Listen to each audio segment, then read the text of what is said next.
I'm Steve Johnson, News Director of theDove TV. Watch more videos from the Dove newsroom at theDove.us.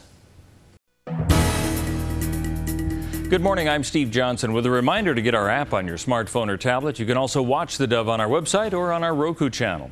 In the news today, Ohio Governor John Kasich is the latest entry into the 2016 Republican presidential race. The outspoken swing state governor declared his candidacy, saying the sun is going to rise to the zenith in America again. Pardon me. Kasich says he wants to run a non-confrontational race, and he says one of his big concerns is military funding. I'm a person that doesn't like to spend a lot of money, but in this case, national security climbs to the very top of the heap because we must be strong and we must assume our role as leaders of the world. Now, Kasich is the 16th notable Republican to join the bustling contest for the nomination. He served previously in the House, where he became an architect of a balanced budget deal back in 1997. He's 63. State police in Texas have released the dash cam video of the traffic stop of an Illinois woman who was found dead in her cell 3 days later from what was ruled a suicide by hanging. A trooper pulled over Sandra Bland for failing to signal a lane change. He remarked that she seemed irritated. Bland responded that she was irritated because she was being ticketed for a lane change to get out of the path of his car. After a confrontation with the driver, the woman was arrested. She was placed in jail and found hanged 3 days later. Family and friends gathered Tuesday night for a memorial service for the 28-year-old who a medical examiner says hung herself in her jail cell. Her family is disputing that. The penalty phase begins today in the trial of Colorado movie theater shooter James Holmes, who was convicted earlier this month of killing 12 people and wounding 70 others. Jurors quickly rejected Holmes' claims that he was legally insane when he opened fire in Aurora, Colorado, July of 2012.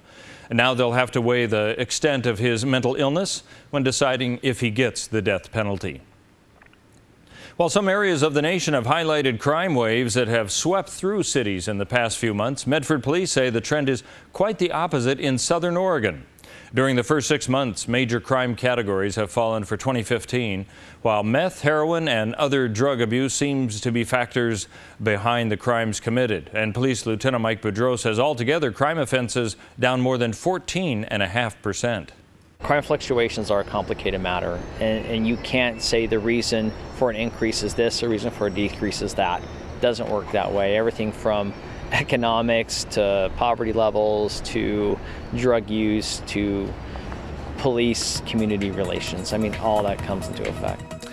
And taking a look now at what we can expect on the weather scene as we start this first day of the county fair. For Northern California and Wairika, 88 degrees with a slight chance of rain, 86 tomorrow, then boosting up to 90 on Friday. As we move into the Klamath Basin, a cool 82 degrees, even cooler 80 tomorrow, 83 for both Friday and Saturday.